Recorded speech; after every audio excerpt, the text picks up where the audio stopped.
Monday morning, November the 28th. Hope you had a wonderful Thanksgiving weekend. We have a whole lot to talk about here in today's edition of the video. Much different type of weather setup now moving forward than what we've had for a lot of the last couple of months. There's a look from the Greensboro Tower camera. It is chilly this morning.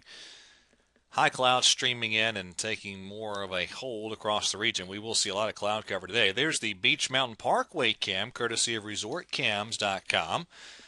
Temperature there atop Beach Mountain stands at 38 degrees early this morning. Avalon Pier web camera in the Outer Banks, quiet this morning and pretty chilly, although the temperature sensor out there at Kill Devil Hills, it is pretty chilly even along the coast this morning. And finally, down in Charlotte, the Dowd YMCA camera looking good this morning. Again, some high clouds out there, 39 the temperature at the Charlotte Douglas International Airport. Had a cool weekend for Thanksgiving weekend. These are the Sunday highs.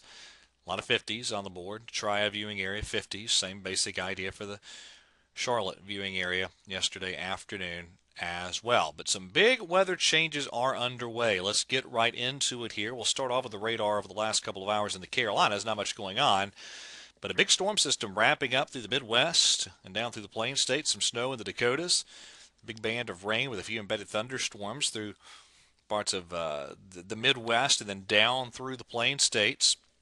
And then here's the beginning of what will be an active weather day. They report to Texas and Oklahoma even early this morning. Some big-time thunderstorms. Now, it's chilly in the Carolinas, but we're kind of seeing that chilly air retreat to some extent and a lot of warm air out ahead of that next storm system. In fact, it is 70 degrees as I cut this video in Dallas, Texas, 62 in Shreveport, 48 in Little Rock, and 52 in Memphis. And in that warmer air, pretty good threat of severe weather today. In fact, you have an enhanced risk of severe weather for places like Tupelo, Starkville, Jackson, Mississippi, Shreveport, Louisiana, down toward Vicksburg. And surrounding that, your standard slight risk of severe weather. And that system's moving eastward. Now, of course, the drought, a huge problem across the southeast. But the pattern is changing. As I've been mentioning for a while now, we are undergoing a fundamental pattern change starting this week. And so just check out Futurecast here. A couple of waves of rain and thunderstorms. Here's today, and then you get out to tomorrow.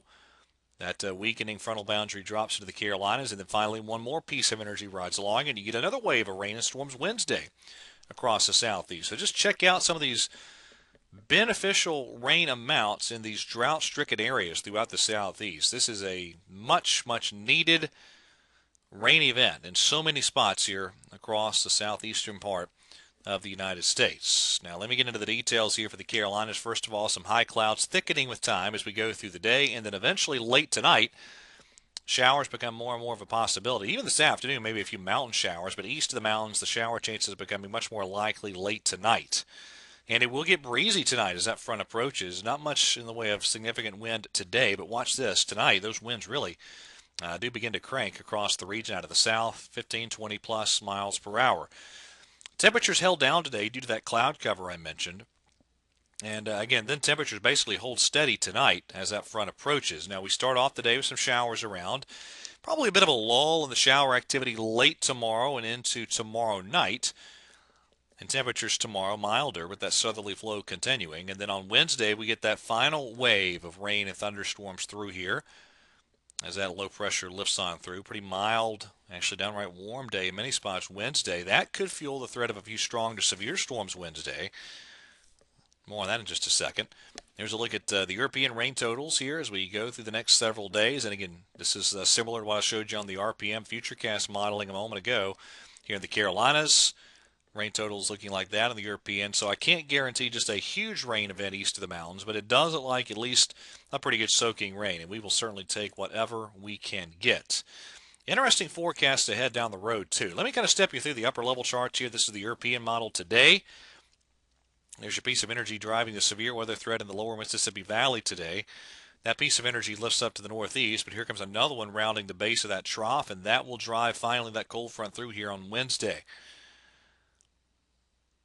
Now, down the road, actually, let me get through that part of the forecast first, and then I'll come back to something else. All right, so let me take you through the GFS. This is today, and then here we go tonight. So this is by daybreak tomorrow, this cold front moving in. So we look at tomorrow early afternoon, then tomorrow evening, the lingering shower chance with us, and then here we are by Wednesday morning, the next piece of energy moving in, and you end up with a round of some rain and thunderstorms Wednesday here across the region.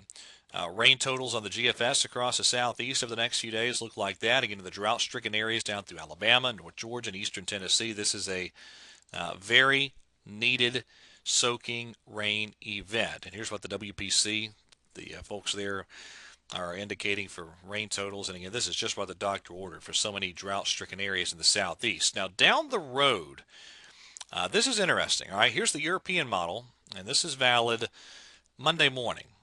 Earlier, some of the runs have been indicating a piece of energy getting cut off in the southwest, but now the European is ejecting that, and actually it's its ensembles. I know this is kind of a messy chart, but in general, the ensembles are in pretty good agreement with that basic idea.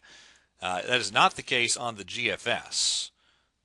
See, I stuck that chart somewhere. Where is it? Okay, here we go. This is the GFS. It still keeps that piece of energy back in the southwest. So you wind up with a totally different weather scenario around here over the upcoming weekend.